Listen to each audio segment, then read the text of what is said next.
ప్రభుత్వ మార్పిడి తర్వాత జగన్మోహన్ రెడ్డి గారి దుర్మార్గమైనటువంటి నరహంతక పాలన ముగిసిన తర్వాత అధికారంలోకి వచ్చిన వెంటనే ఖచ్చితంగా కక్ష సాధింపు అనేది ఉండేది. కానీ చంద్రబాబు నాయుడు గారు గెలిచిన వెంటనే ఎమ్మెల్యేలు అందరినీ పిలిచి ప్రజలు మన మీద చాలా పెద్ద బాధ్యతనిచ్చారు, ఇంతకంటే శిక్ష జగన్మోహన్ రెడ్డికి అవసరం లేదు, మనందరం బాధితులమే జగన్మోహన్ రెడ్డి ప్రభుత్వంలో. నేను కూడా సోషల్ మీడియాలో కొంతమంది క్వశ్చన్ చేసే వాళ్ళకి, అంటే కొంతమంది కార్యకర్తలు ఎక్కువగా పార్టీని అభిమానించేవాళ్ళు, చంద్రబాబు గారిని అభిమానించేవాళ్ళు, లోకేష్ గారిని అభిమానించేవాళ్ళు, ఎవరైతే ఎక్కువ కొడాలి నాని, వంశీ ఇలాంటి దుర్మార్గులు ఎవరైతే పార్టీని, చంద్రబాబు గారిని వ్యక్తిగతంగా ఇబ్బంది పెట్టాడు, వాళ్ళందరినీ ఏమి చేయలేదు మనము అనే ఒక సోషల్ మీడియాలో చాలా క్వశ్చన్లు చూస్తూ ఉంటాం. వాళ్ళందరికీ ఈ వేదిక ద్వారా నేను సమాధానం చెప్తాను. చంద్రబాబు నాయుడు గారు మనందరికంటే పెద్ద బాధితుడు.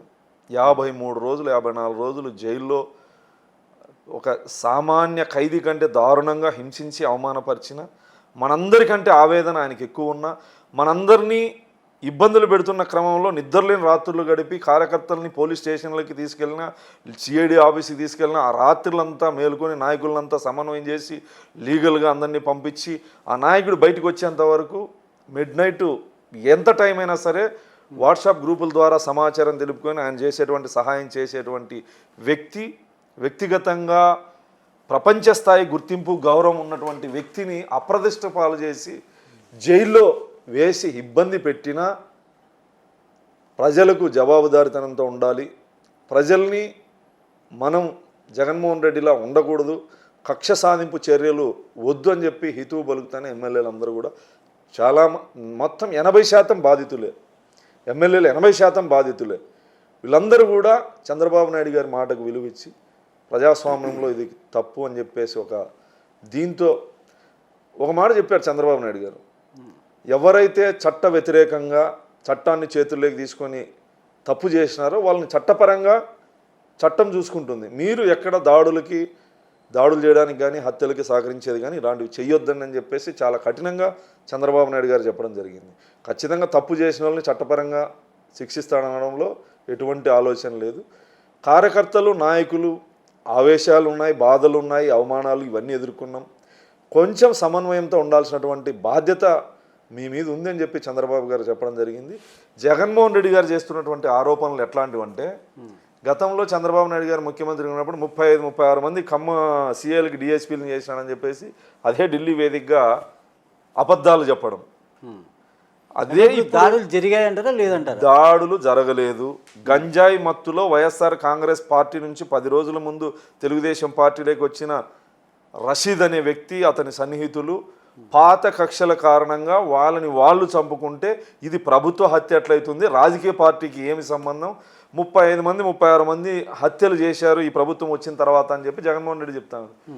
అసెంబ్లీ వేదికగా చంద్రబాబు గారు సవాలు విసిరారు, ఆ 35 మంది పేర్లు చెప్పు నేను శిక్షిస్తాను అని చెప్పి. అంటే ఒక అబద్ధాన్ని మాట్లాడితే ప్రజలు నమ్ముతారనుకుంటే అది అవివేకం. దాడులు, హత్యలు, జగన్మోహన్ రెడ్డి చెప్తున్న మాటలు అవాస్తవం. పవర్ పోతానే ఈయనకి ప్రెసిడెంట్ రూల్ గుర్తొచ్చింది, ఈయనే పరిపాలించాలి, ఇంకెవరు ముఖ్యమంత్రి కూడా ఈయన జీర్ణించుకోలేడు. సో పవర్ ఉన్న రోజులు దుర్మార్గంగా కళ్ళు కనపడకుండా కళ్ళు నెత్తికెక్కి హత్యలు చేసినా, ఏ రోజు మద్యం ప్రశ్నిస్తే ఓం ప్రతాప్ అనే దళితుడిని తెల్లారేసరికి శవమైది వెళ్ళినాడు, ఇప్పటికీ మిస్టర్ని ఆ హత్య. ఇలా ఎన్ని ఎమ్మెల్సీలు సభ్యు డోర్ డెలివరీ చేసినా, ఒక డాక్టర్ని నడి రోడ్డు మీద పోలీసులు బట్టలు ఊడదీసి అవమానపరిచిన, శాంతి భద్రతల విషయంలో ఏ రోజు సమీక్షించినటువంటి వ్యక్తి ఒక ముఖ్యమంత్రి స్థాయిలో దీన్ని ఖండిస్తున్నాను. ఇది పక్కనే ఆయన ఇంటికి పక్కనే 60 ఏళ్ల వెంకటరెడ్డి అనే వైఎస్ఆర్ కాంగ్రెస్ పార్టీ నాయకుడు మైనర్ బాలికని అత్యాచారం చేస్తే, లేదా అతని ఇంటికి ఈ పక్కన సీతారాంపురంలో భర్త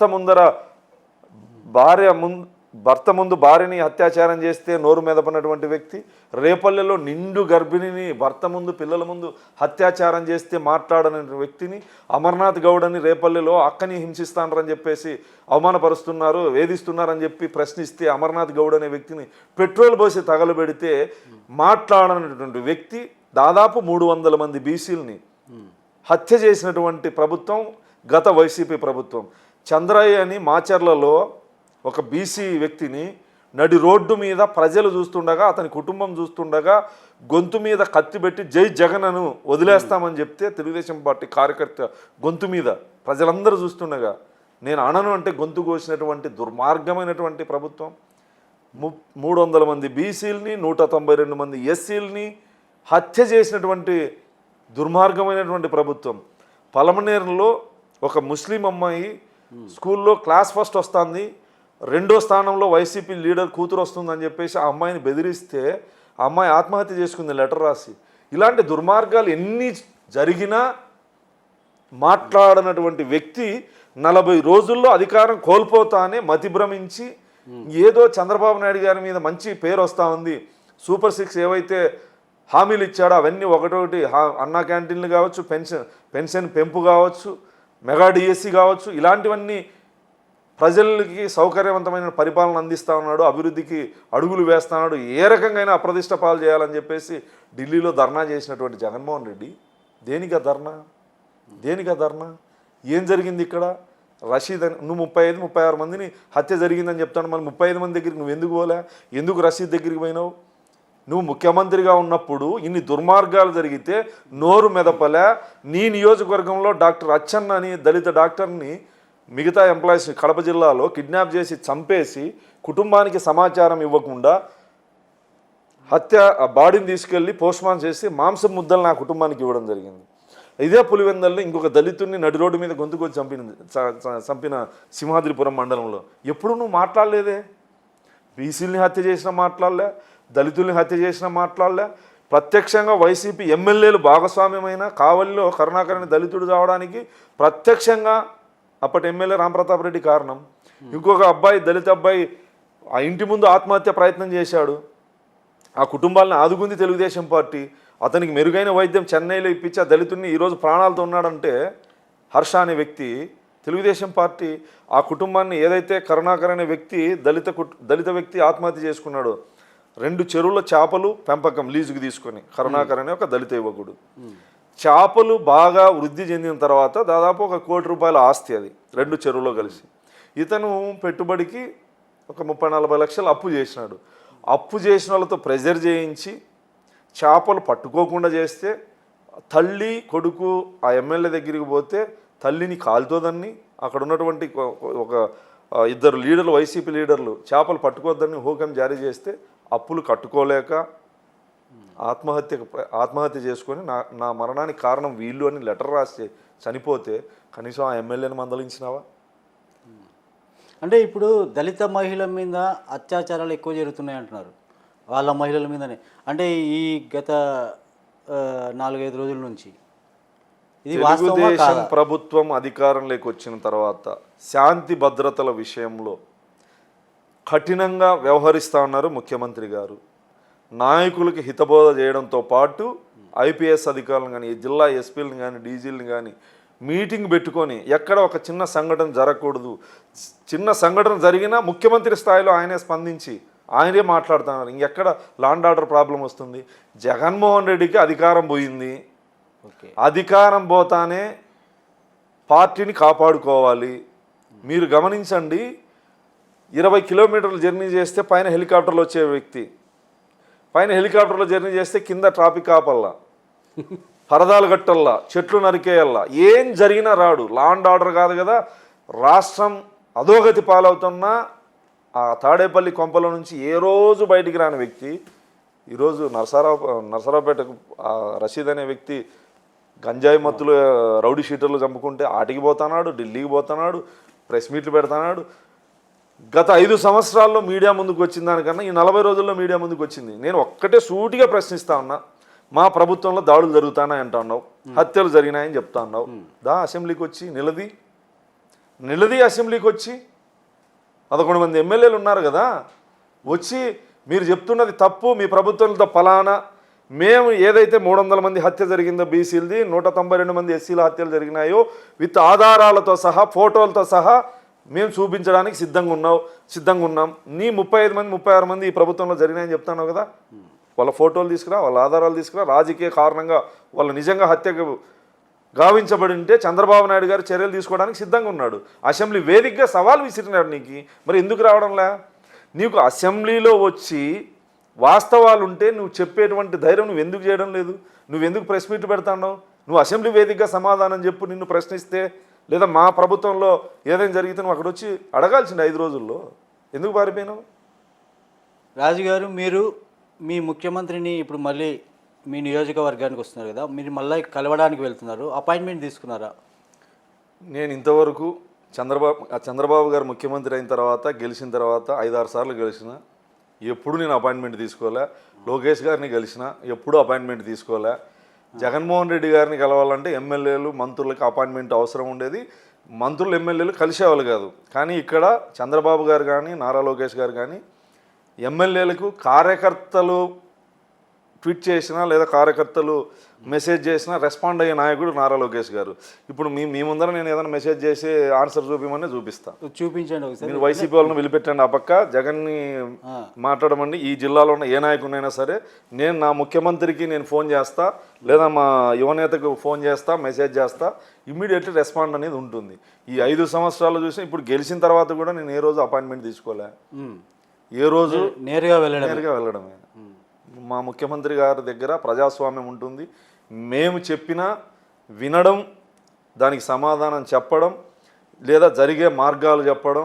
మా నాయకుడు ఓపిగ్గా ఎవ్వరు చెప్పినా వినతిపత్రం ఇచ్చే వాళ్ళ దగ్గర నుంచి కూడా ఎమ్మెల్యేల వరకు ఏ సమస్యను చెప్పినా ఓపిగ్గా విని సమాధానం చెప్పేటువంటి వ్యక్తి చంద్రబాబు నాయుడు గారు. ముఖ్యమంత్రి దగ్గరికి వెళ్ళాలంటే మంత్రులు గతంలో వైసీపీ మంత్రులు వెళ్ళలేనటువంటి పరిస్థితి. ఎమ్మెల్యేలు అయితే ఇంకా అసలు ఇప్పుడు మొత్తం ఒకరు బయటకు వచ్చి చెప్తాను కదా, 5 సంవత్సరాల్లో ధనుంజయ రెడ్డి వ్యక్తి ఉండేవాడు, ధనుంజయ రెడ్డిని సజ్జలకు మాత్రమే చెప్పాలని. మా దగ్గర సజ్జలు లేరు, ధనుంజయ రెడ్డిలు లేరు. మాకు డైరెక్టు చంద్రబాబు గారు, నారా లోకేష్ గారు. మంత్రులతో పని ఉంటే మంత్రుల దగ్గరికి వెళ్తాం. ఇక్కడ ఎక్కడా కూడా ముఖ్యమంత్రికి ఎమ్మెల్యేలకి గ్యాప్ అనేది ఉండదు, మంత్రులకి ఎమ్మెల్యేలకి గ్యాప్ ఉండదు, కార్యకర్తలకి ముఖ్యమంత్రికి గ్యాప్ ఉండదు. ప్రతి శనివారం కార్యకర్తలు ప్రజల కోసం పార్టీ కార్యాలయం మంగళగిరిలో వినతిపత్రం తీసుకుంటాను చంద్రబాబు గారు. ఆయన అందుబాటులో లేకపోతే మంత్రులని సీనియర్ నాయకుల్ని కలిపి వినతిపత్రాలు తీసుకునే బాధ్యతని నాయకులకి మంత్రులకి అప్పగించారు. అంటే ఇక్కడ ఎక్కడ కూడా ప్రజలకి ప్రభుత్వానికి గ్యాప్ లేదు, కార్యకర్తలకి నాయకుడికి గ్యాప్ లేదు. 40 సంవత్సరాల సుదీర్ఘ రాజకీయ జీవితంలో చంద్రబాబు నాయుడు గారు పటిష్టంగా నిలబడగలిగినాడంటే కార్యకర్తలకి గౌరవం ఈ పార్టీలో ఉంది కాబట్టి తెలుగుదేశం పార్టీ ఎన్ని కష్టాలు అపజయాల్లో కూడా నిలదొక్కుని మళ్ళీ విజయం సాధిస్తుందంటే ప్రధాన కారణం ప్రజలకి పార్టీకి దూరం లేదు, కార్యకర్తలకి నాయకుడికి దూరం లేదు.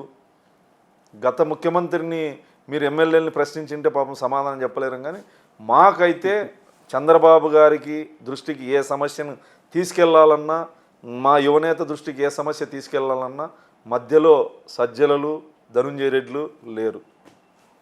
చివరిగా మీరు మడకశిర ప్రజలకు మీరు ఏం చెప్పాలనుకున్నారు, ఏం చేయాలనుకున్నారు? మడకశిర నియోజకవర్గ సమగ్ర అభివృద్ధి, సాగునీరు, తాగునీరు, మా ప్రాంతానికి కావాల్సినటువంటి ప్రభుత్వం నుంచి రావాల్సినటువంటి ఏవైతే ఉన్నాయో అవన్నీ రప్పించే విధంగా చంద్రబాబు గారి దృష్టికి తీసుకెళ్ళి, గౌరవ ముఖ్యమంత్రి గారి దృష్టికి తీసుకెళ్ళి ఆ నియోజకవర్గాన్ని అభివృద్ధి చేస్తాం.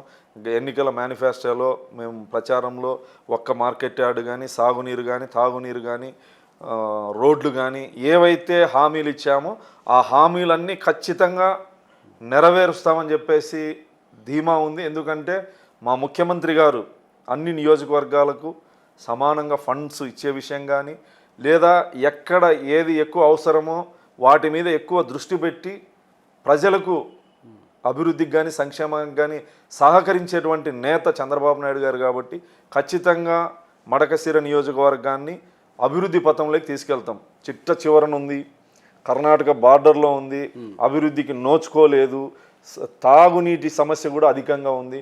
వీటన్నిటినీ అధిగమించే విధంగా ప్రతి మంత్రి దగ్గరికి వినతులు తీసుకెళ్ళి అవసరమైతే ఆ మంత్రుల్ని మా నియోజకవర్గానికి తీసుకొచ్చి వాస్తవ పరిస్థితులను వాళ్ళకి తెలియజెప్పి బడ్జెట్ని తీసుకొచ్చి మా నియోజకవర్గ అభివృద్ధికి కృషి చేస్తాం.